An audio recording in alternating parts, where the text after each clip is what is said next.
I don't want to leave you, but if we must part, at least let me leave a bit of love in your heart. This isn't the end. There's no need to cry. This is only the beginning.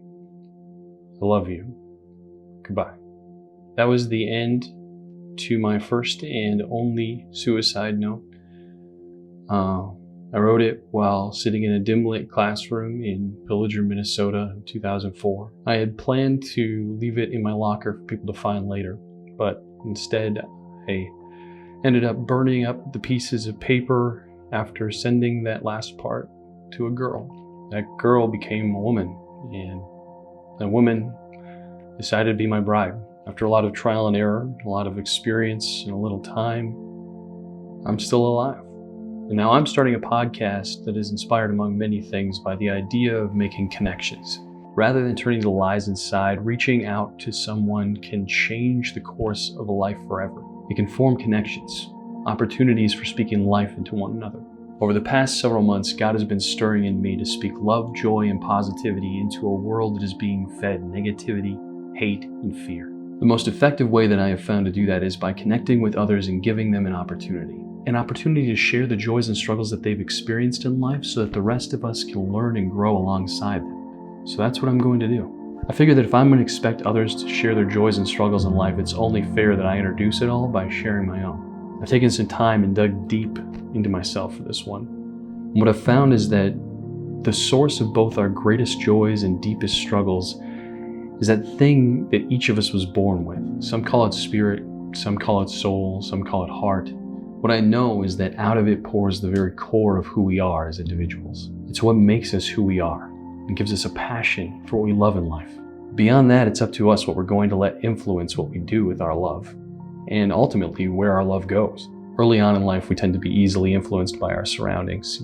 As children forced into negativity, we lash out in negativity or fester with negativity inside of us. On the other end, as children completely shielded from the realities of negativity in life, positivity can become a blindfold of ignorance in our lives and turn into even more of a monster. Now, I'm not one for assumptions, but if you're taking this in, I would assume that you are at a place where you are equipped to choose the influences that you let into your life. On September 21st of 2020, I released a podcast episode entitled Intentional Positivity. The idea behind this was that there is more to life than living by our emotions and by the unstable chaos of negativity and fear that seems to have a hold on this world. Out of this concept was born an idea in me that has truly changed my life. And from that idea, I'd like to talk about a few things. So, choice, experience, and purpose. Did you know that if you don't want something to influence your attitude, you don't have to let it? I don't think that some people have taken the time to grasp this. I only be so bold to say this because it took me a long time to figure it out for myself, and when I did, it revolutionized the way that I do my day-to-day and even moment-to-moment way of living. Let's go a step deeper. Did you know that if you don't want to love something or someone, you don't have to? Think about that.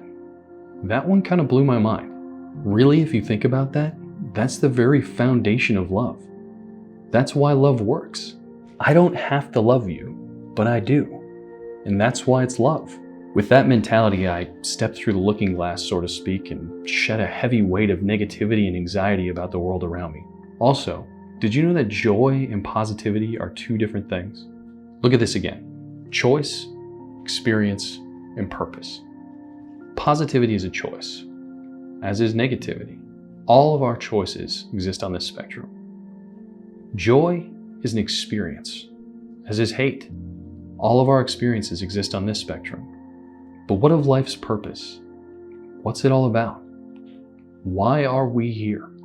Mind you that I understand that this is my content filled with my opinions and my beliefs, and I believe that we are here out of love.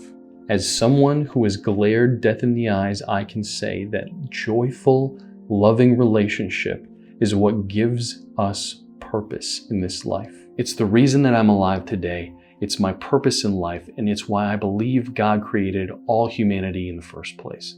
Joyful and loving relationship is something worth fighting for. By making intentional choices of positivity towards joyful experiences for ourselves and those around us, We are creating a culture of loving relationships, relationships that will give purpose to us and the ones that take part in those relationships with us. Something that I've come to say is once you know why you are who you are, you can begin to grow into who you were meant to be. This is where I share my story. I've always found joy and struggle in making connections, sort of a Jekyll and Hyde bantering in my heart. I thrive on pouring into people and encouraging others. I love bringing people joy. I was always a little off-kilter as a kid, the wacky one.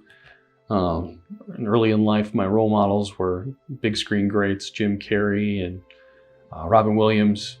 As a kid, like most kids, I found myself feeling inferior in just about every aspect of life. While some of this was due to the nitpicking of adolescent social interaction, the big kicker was the nonstop internal dialogue constantly grinding away, reminding me of all of life's shortcomings and the never amount to anythings. For the longest time, I thought that it was myself telling me those things. And I remember staring at myself in the mirror some mornings before school, wondering where all those thoughts came from, thinking it's gotta be the hormone thing. Or maybe it was me believing the mean words from all the people around me. But eventually I realized that there was more at play than just bullies and teenage mood juice. It was a spiritual thing. The moment that I realized that I had never actually had a negative thought about myself, but that it was someone else telling me to think negative thoughts about myself, that kind of blew my mind. I believed that I was going to kill myself because the enemy of God wanted me dead. And I find that so interesting, mainly because of all the motives at play in that whole idea. And what I mean by that is that people don't kill people for no reason. People kill people out of fear. Some might say that people kill people out of anger, but even anger is birthed out of fear. What many would call the most dangerous psychopathic killers, who are proclaimed to be broken inside, still kill for the sake of trying to feel something. The ones that don't end their own lives stay alive out of fear of what they're going to find on the other side.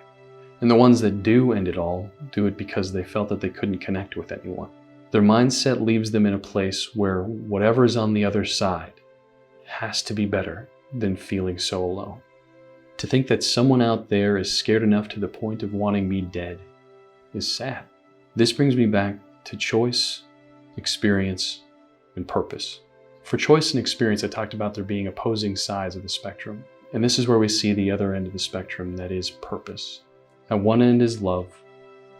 At the other end sits fear. Love and fear find their parallels deep in life and in death.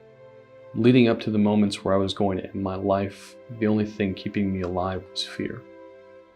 And I soon came to find that that was no way to live at all. I wanted connection, but I didn't believe that I could find it. I didn't believe that I was worth it. I had given up on myself. I had given up on this world. And I just given up.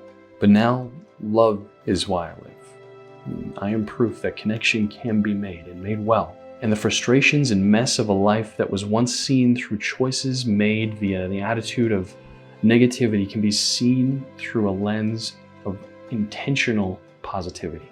I know that if somebody would have said something like that to me when I was ready to be done with it, I would have just smiled and said, okay. If I did have a chance to speak to my 16-year-old self, I would say this.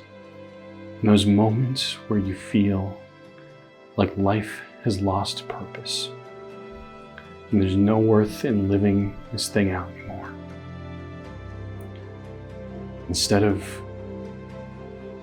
turning towards the dark, just stop. Forget everything that anyone has ever told you about yourself. Just take a moment and breathe.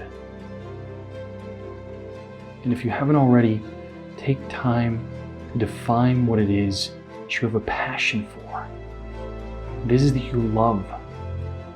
Once you see that, I would challenge you to turn away from the dark and take a solid step towards what you love. One of my favorite quotes in cinema comes from the character Andy Dufresne in the film Shawshank Redemption. As the film's plot approaches its peak, Andy says to his friend, "Get busy living, get busy dying." The Sam Norwood translation of that quote would be, you can either live your life loving, or you can die being afraid to try. Don't be afraid. I love you.